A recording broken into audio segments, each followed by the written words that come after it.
Hi everyone, over to you, Jelana. Hello, hello. Welcome to Casual Contracts for Ops People with Tess Dixon, who is Director of Design Operations at Condé Nast. Tess has almost 20 years of experience working in support, but made the pivot to design ops back in 2019 when she joined Condé Nast. She loves documentation, remote first culture, getting things organized, and supporting an entire team for the best environment possible. She lives in Richmond, Virginia's historic Churchill neighborhood with her husband and kids. And don't forget, we'll have time at the end for Q&A with Tess. So don't forget to put your questions in the Q&A box at any point throughout the session, and we'll get to those at the end. Everyone, please help me welcome Tess Dixon. Welcome, Tess. Hi, everybody.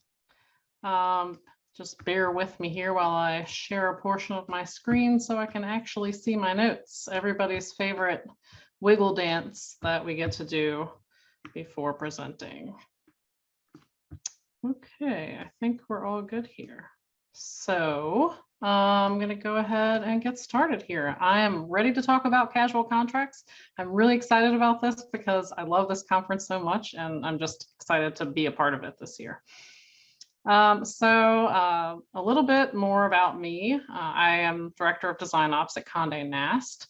And we've recently extended our design ops practice to also include product. So that's kind of been like a big swath of work lately.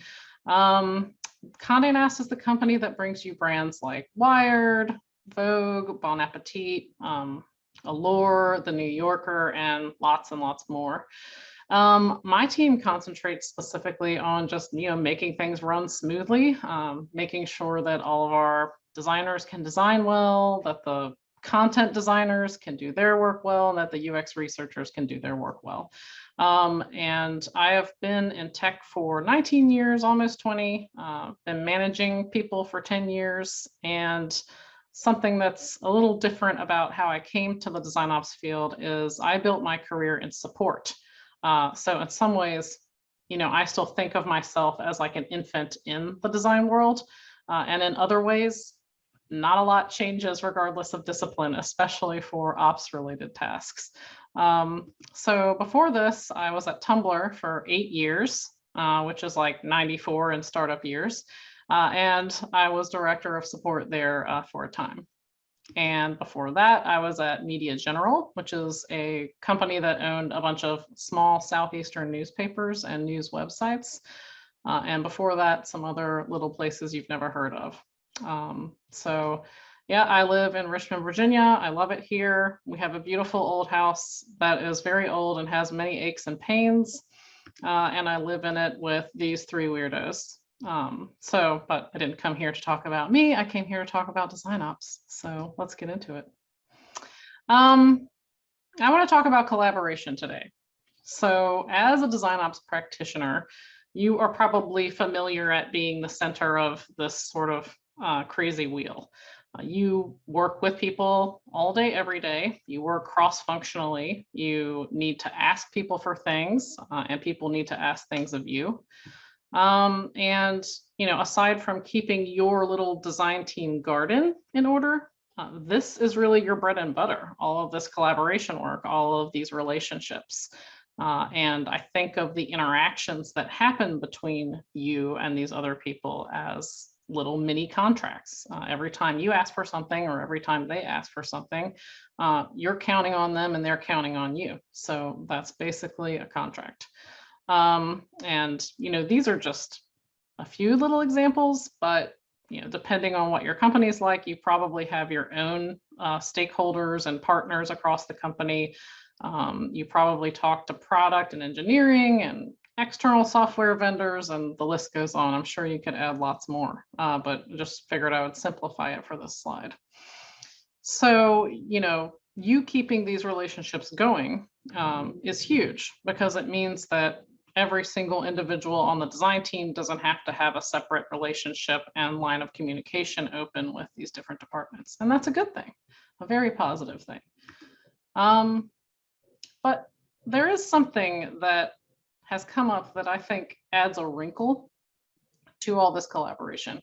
Nowadays, we like to keep things casual in the workplace. Culturally, there's been a trend toward more and more informality in business for many years. I mean, this is not a new thing. There's a bias toward casualness in the workplace, and I think that's whether you're co-located or distributed. I feel like I see this everywhere. And, you know, this term business casual that kind of rose to prominence in the 80s and 90s has culminated in, you know, now if I say the word CEO to you, you're just as likely to think of a guy in a hoodie as someone in a suit. And I think that, you know, it's kind of indicative of the fact that stiffness and rigidity are out. They're out of style, they're out of fashion, and, you know, chill vibes are in. So everybody wants to keep it casual all the time. And generally, I agree with this change. I mean, what you're wearing has no impact on how helpful your Google Doc comments are going to be. So I don't care. You could be in your pajamas and I'm perfectly happy with it. But I do want to push back on it a little bit because I think some of this big sea change has actually backfired on us. We need to be intentional about our expectations. I think there's a tendency to kind of slather that casualness all over everything to our own doom. And, you know, to be equally as casual with our manner and appearance as we are with, say, quality standards or what we're allowed to expect from others. And, you know, I think we need to start asking the question, is it okay to be casual or informal about your attire, the way you communicate with people, how diligently you approach your work, commitments, due dates, serious feedback that comes to you, people's career development. You know, I think there are some things that's totally fine to be very casual and informal about, and then other things that need a lot of intentionality and seriousness. And there's never really been a conversation about this stuff, I think, industry-wide. So as our culture has tended toward, you know, more and more chill vibes, and it's become less and less cool to demand, you know, any amount of structure at all, it's not surprising that sometimes we drop the ball with important things. Now, this epidemic of extreme informality can be particularly rough on design ops people, which is why I'm bringing it up here. You know, every day we are depending on these other people, like I mentioned, to do their jobs so that we can get our jobs done. And, you know, that's like the social compact that we all live under. And, you know, what happens when you ask for something sometimes is that you might get vague answers, you might get no answer at all. You might get an initial commitment, but then no follow through. You might get low participation, late delivery, you know, all the things that create fires that we then need to put out as ops people. So, you know, these kinds of things dissolve into the background, like all the other casual chatter that defines a lot of Slack worlds or Microsoft Teams or whatever. It's just you're one more person asking for something in a message, and, you know, it goes right out of that person's head. In short, there's a bit of a breakdown. So I think it's okay to be casual and informal in lots of ways. You know, wear your hoodies, wear curlers in your hair, whatever. You know, that's totally fine, but let's not get too casual with the way that we do business. So to prevent some of the chaos that I'm, you know, referencing there, when ops people ask for things, yeah, I think that we can set the tone. You know, we do have some agency and some power here. So I'm going to show you how to add just a little bit of structure, a little bit more intention to these conversations, to these little casual contracts, which will hopefully result in you getting the things that you need more quickly and more often. I'll also say something else about structure. You know, this applies to a lot of things, not just collaboration. It applies to documentation, to tool administration, to team rituals, you know, all the other things we do as design ops people. You know, other teams and other leaders on the design team expect you to bring structure. You know, it's kind of your point of existence as a design ops person. But there's also a natural progression to it, you know. So if you work for a very tiny team, let's say, there's 5 people on the design team and you're one of them, you may find yourself asking, like, why even bother to stop and document this process? Why even bother to stop and put some structure around this? It's only this one person using it. But the answer is you gotta stop and you gotta do it. You gotta put the time in, because you might feel like it doesn't matter right now, but I guarantee you that when your team scales, or when a new person joins, when you suddenly find yourself at the helm of a 75-person design team, you are going to wish you had put in some structure when you were tiny. So that's just like my piece of advice for that. And I think a lot of folks have seen that play out in their own managerial journeys. So the basic idea of contracting conversations is something that's not new. This is kind of where I get the bedrock of my philosophy here from. This is something I first encountered as an actual physical paper worksheet. Anybody remember paper? It's a real thing. There's like, you can hold it in your hand. The idea was you would fill this worksheet out and you would bring it with you to an actual meeting and go through every point on it so that you can have this conversation with the person you need something from. And there's 3 main parts. I still think, it's nice to be able to break down things into these 3 parts. The opening is where you state the purpose of the meeting, you lay out the benefits, you check in, you say, hey, is this how you see it too? Are you going to have time to work on this? Then you advance. So you state the purpose of your work. You give context, you clarify any goals or any roles and responsibilities. You align on any operating guidelines. You decide how you're going to measure success, all that kind of stuff. And then you conclude. You summarize what you talked about. You suggest action items, and you check in again. Does all of that sound good to you? There's a lot of checking in. There's a lot of feedback. There's a lot of confirming with the person that you're asking for things from. So this is a really useful framework for just getting your head on straight.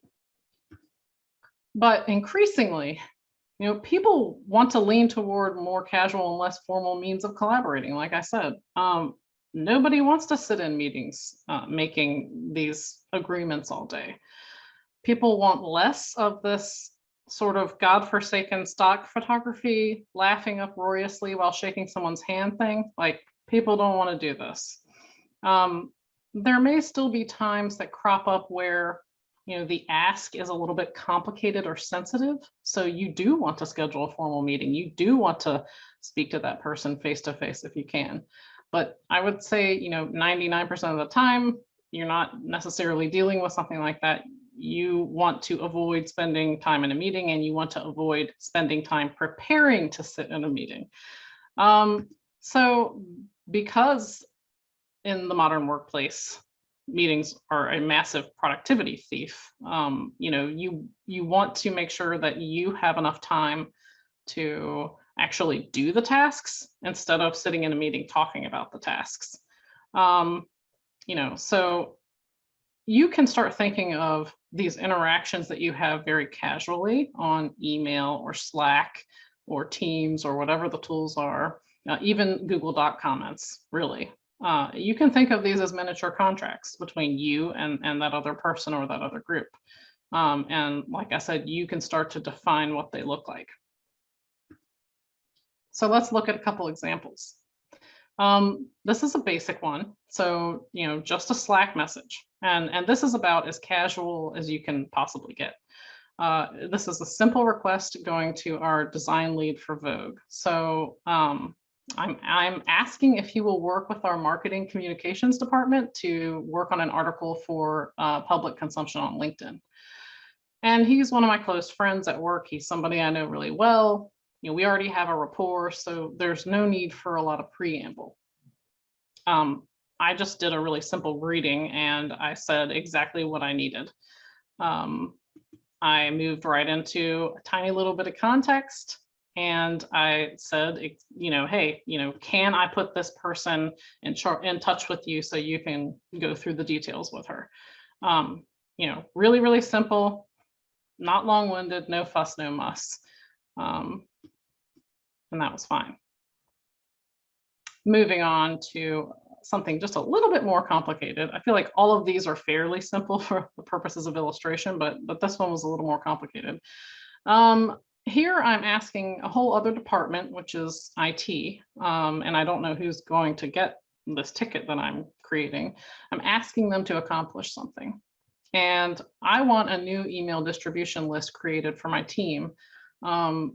Nobody I've talked to knows what the process is for requesting something like this or what you need to have ready in order to request it. So I just, start asking those questions. And I make the ask as directly as I can. I know from my history and support that, having sort of a very simple little summary of like, what is it that you want right at the beginning of the request can help the technician help you. So I dive in and I just say it. Then I try to preemptively answer all the questions I think they might ask. Just thinking, okay, if I were them, what would I need to know to do my step? And then, I thank them. I know this is obvious, but sometimes maybe it's not obvious because we're all moving so fast throughout the day. Courteousness can go a long way for you when you're asking for other people to give you attention or give you actions. I remember feeling like I wanted to help the person twice as fast when I was a support person and people were kind to me and people were polite to me. So for what it's worth, there's some more advice. Now here's something a little bit more complex, this third and final example. I called this one complex because it's a message to HR. You never want to bungle those conversations, right? It's pretty important when you're asking for things from HR usually. And it has to do with a name change for an entire discipline within our design org. Also, it involves like a little bit of persuasion or influence. Even though this topic has already been agreed on by design leadership and is astonishingly well researched, I'm not sure what questions or barriers might come up from HR, so I want to be prepared for those. And it involves people's official titles, which I take very seriously because people care very deeply about their titles. They care how they're perceived in the organization. So I want to give that the gravity that it deserves. So this is an email. I didn't want to send this over Slack. I didn't want it to get lost. And I wanted a paper trail for whatever the outcome was. I tried to write a clear descriptive subject because there's nothing worse than a subject that gives you no idea what the email's about. That's just annoying. I came right out and said what it was about. Again, front load that email. Don't make them dig for it. I established that there's a history to this whole thing, that work's already been done around this and that it's been approved. And then I linked out to more context. So much context, all the context they might ever possibly want in life is there in a separate doc so that my email doesn't get to be 12 pages. And once again, you can see me trying to anticipate what their next question is going to be. I'm thinking, okay, they're going to ask me, well, what do you want these titles changed to? What exactly are you asking for other than our buy-in? And then, since the email did get a little long, I put that laser focused action item again, right there at the end. Let me know what we need to do next to make this change effective by the end of this week. And this was successful, by the way. We had a few more things to work through. There were some more questions, but they had enough information to get started on their part of this change, which was great. So switching gears a little bit now, I want to offer a few pro tips, as you go about your day, thinking intentionally about all the little casual contracts you're in and that you're maybe asking for things or being asked for things. My first pro tip is simply cut to the chase. Like I said here and repeated myself several times, people are busy. Everybody has a lot of things they're trying to accomplish before the end of their day, and these days go fast. And context switching, changing from task to task is a huge time and energy killer. So if somebody has context switched for you and landed on your message, make it worth their while. Get to the point as quickly as you can. And for heaven's sake, do not just send a message that says hi or hello or got a minute and then not say anything else. Because there's like an entire website and subculture devoted to this as a sort of public service announcement. Have you ever seen nohello.net? You should check it out. It's the best. And it's basically just tries to train people, like, stop just like sending an email or a Slack message that says, hey, because it makes that person context switch and does not give them an action item to handle. It is wasting their time actively. So don't be that guy. That's all I'm saying. Don't be that guy. Next, we have be specific. There can be no accountability where vagueness lives. So, it's time to spit it out and say exactly what you mean, and to be aware of chronemics. So when you're speaking about time, you are using chronemics. Anytime you are using language and you're talking about time frames, that sort of thing. Chronemics are also our awareness of time. So our perception of how long something's going to take us. How long has this task taken in the past? How long will it take in the future? What's our reaction to time pressures? Do we wear a watch or not? How likely are we to arrive early or late? Everybody has a slightly different set of these attributes. And, they don't arise out of a vacuum. They're tied to your lifestyle, your upbringing, your culture. And it's really important to be aware of those. So, yeah. This is why you don't say things like, I'll work on that ASAP, or it'll take 2 seconds. You say, I'll work on it starting Monday morning. I will get this to you by 5 o'clock Eastern, and just be really specific. So pro tip 3, do your homework. Actually do the work you need to prepare to, get this onto somebody else's plate. If they have a process or documentation, read them ahead of time.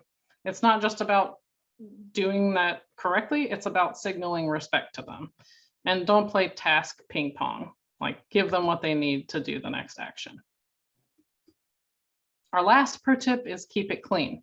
So, I mean structurally, format it cleanly, use bullets, use numbers,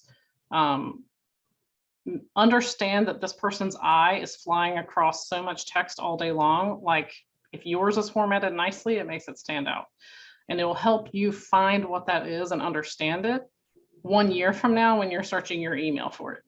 So do a favor for future you and format things very cleanly, link out to all the supporting documentation. So to wrap it up, with everything we've talked about, you should be able to keep it casual, or fly casual, as my friend Han Solo says. And the best way possible is you navigate through unknown star systems while also preserving your sanity with a little structure. Thank you. That's it for me. Please connect with me. Keep in touch with me. I love talking about this kind of stuff. And that's it for me. Amazing. Thank you, Tess. We have a couple of questions rolling in. I just want to say that super clear and thorough communication, documentation, tips and tricks. So I really appreciate that. And your examples were really helpful. I think the first question is, to me, is looking at the other side of the table, the other side of the contract and their accountability. And I feel like you share with us so many different ways. I feel like, that saves us in a lot of situations where, folks maybe not remembering what was the original ask. And so maybe what we delivered, they think that wasn't exactly what they asked. So being able to point back to that is such good accountability and protects us, I think, as well. But how do we look at their accountability? This question is, how to establish a racy-daisy, which is similar in my mind to what you're talking about with the contract, but actually in that formal documentation. So how to establish a racy-daisy and also ensure coworkers, stakeholders are accountable themselves? Yeah, I think that's very much part of it. And yeah, I usually get into more of the racy thing if I am, extending this into deeper work with someone. I think most of the little things I just ask for here and there, I don't like, there's just a finite amount of communication that needs to happen. So I don't introduce any kind of framework like that. But yeah, I think it's something to be aware of, especially with like repeat offenders. The people in your organization who you ask for something, they give you something different back or nothing.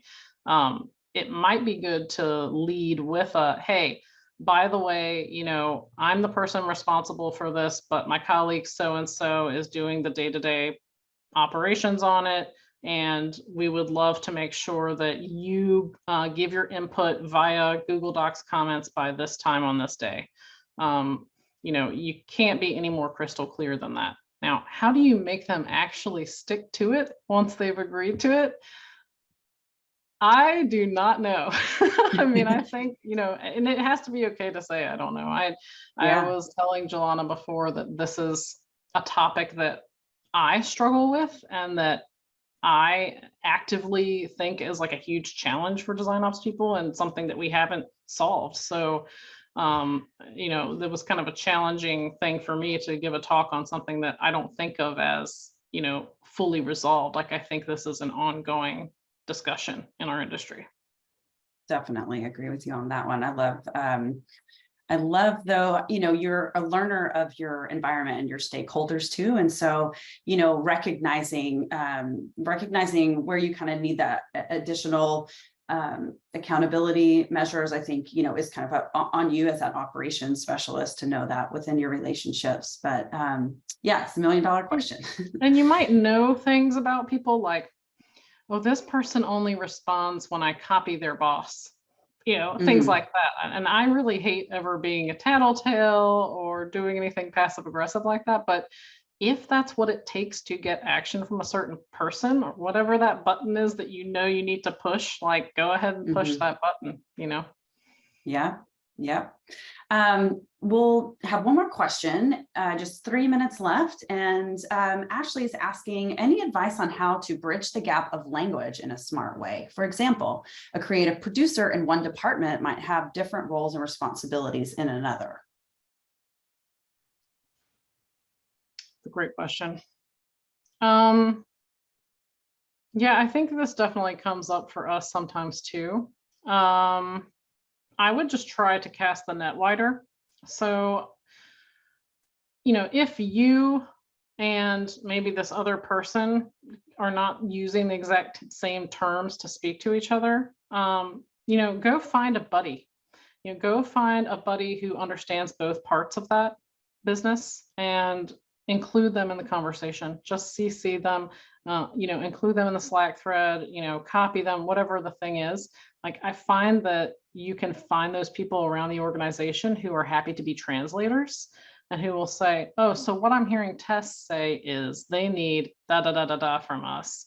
Does that sound good, Bob? And Bob's like, yes, or no, that's not what I meant at all. And so I feel like I do lean on other people to provide some of those translating services, especially as a person who, like, design is not my background in the first place. Yeah, absolutely. And I think one of the things I'll just add, my own learnings is, like you said, maybe referencing other folks to help, you translate what they're talking about, but also, thinking about the environment that you're in and speaking the language of that environment rather than, kind of forcing your own language in those spaces. And one example is, creative producer, I think, is the title that the example, Ashley, that you gave. And that might show up in like as a project manager, program manager, so many different titles. And I think we're all seeing that in the design ops space of like titles and really trying to bring consistency and education and awareness. But when you bring, when I was thinking of like, as we're building out the team at the company I'm at now, thinking of like what titles to use, I had to actually go to the bank of titles that were used within the company and adapt my preferred title for the operations specialist to fit within the environment of the company. So I definitely think there is some translation needed as for us as design ops team and starting any new practice to do a check-in actually with our HR business partners or whoever else to be able to say, okay, what titles can or can I not use, and adapt to that environment. So thank you all so much. We are at time. We will have a short break, actually. Thank you, Tess, so much. First and foremost, I really appreciate all that you brought to us today. But we are going to have a short break before the next Design Ops session with Francis from Conforma. You can navigate to the lounge tab and join one of the tables to network with your fellow attendees in real time right now. Alternatively, you can also navigate back to the agenda tab to join one of the tech lab sessions with Celtra, Creative Force, or Frontify. So we'll see you all shortly. Thank you. Thanks.